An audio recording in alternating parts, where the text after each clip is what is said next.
നോമ്പുകാല ചിന്തകൾ രണ്ടാം ദിവസത്തിലേക്ക് ഏവരെയും സ്വാഗതം ചെയ്യുന്നു. കർത്താവായ ദൈവം നിങ്ങളേവരെയും സമർത്ഥമായി അനുഗ്രഹിക്കട്ടെ എന്ന് പ്രാർത്ഥിക്കുകയാണ്.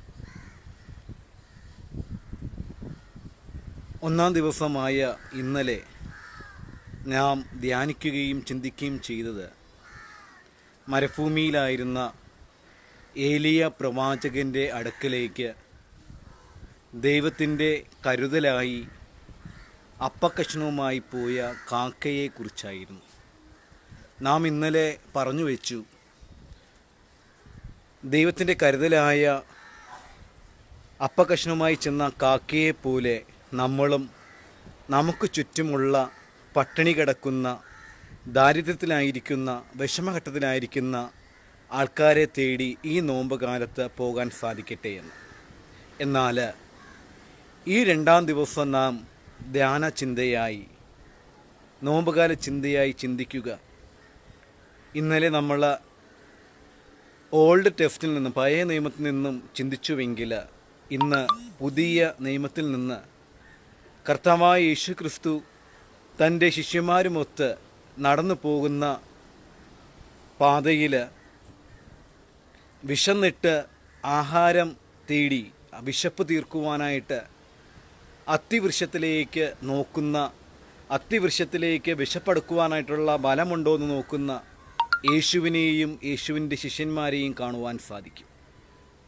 എന്നാൽ ആ അത്തിവൃക്ഷത്തിൽ ബലമില്ലാത്തതിനാൽ ആ അത്തിവൃക്ഷത്തിനോട് എന്താണ് കർത്താവായ യേശു ക്രിസ്തു പറയുന്നതെന്നൊക്കെ നമുക്കറിയാം. എന്നാൽ ഇന്ന് നാം ചിന്തിക്കുക, നമ്മളിൽ ഫലമുണ്ടോ, നമ്മളിൽ പ്രതീക്ഷയുണ്ടോ, നമ്മളിൽ പ്രത്യാശയുണ്ടോ എന്നും പറഞ്ഞ് നമ്മോട് സഹായം ആവശ്യപ്പെട്ട് വരുന്ന അനേകം വ്യക്തികളെ നമുക്ക് ചുറ്റും കാണാൻ സാധിക്കും. ഇന്നലെ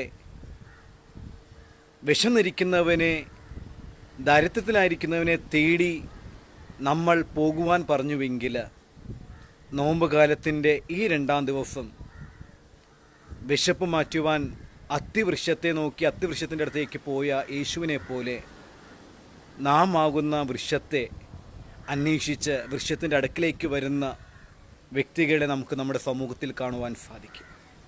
എന്നാൽ ആ ബലമില്ലാത്ത അത്തിവൃക്ഷത്തെ പോലെയാകാതെ നമ്മെ തേടി വരുന്നവർക്ക് അവരുടെ ആശങ്കകൾ, അവരുടെ ദുഃഖങ്ങൾ, അവരുടെ പ്രശ്നങ്ങൾ മാറ്റിക്കൊടുക്കുന്ന നല്ല വൃക്ഷമായി, ഫലമുള്ള നല്ല വൃക്ഷമായി നമുക്ക് ഈ നോമ്പ് കാലത്ത് തീരുവാൻ സാധിക്കട്ടെ.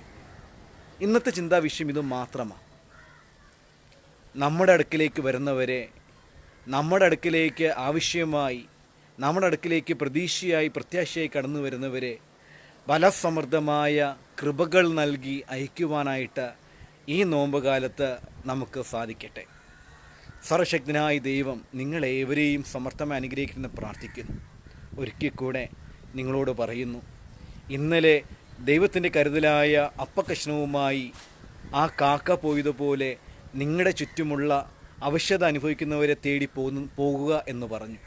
എന്നാൽ ഈ രണ്ടാം ദിവസം നിങ്ങളെ തേടി വരുന്നവരെ നിങ്ങൾ അവരെ സമർത്ഥമായി അനുഗ്രഹിക്കുന്ന, നിങ്ങൾക്കുള്ളത് നൽകി അനുഗ്രഹിക്കുന്ന ദൈവമക്കളായി തീരുവാൻ ഈ നോമ്പ് കാലത്തിൻ്റെ രണ്ടാം ദിവസം നിങ്ങൾ അനുഗ്രഹിക്കട്ടെ എന്ന് പ്രാർത്ഥിച്ചുകൊണ്ട് സർവശക്തനായ ദൈവം നിങ്ങളെ ഏവരെയും അനുഗ്രഹിക്കട്ടെ.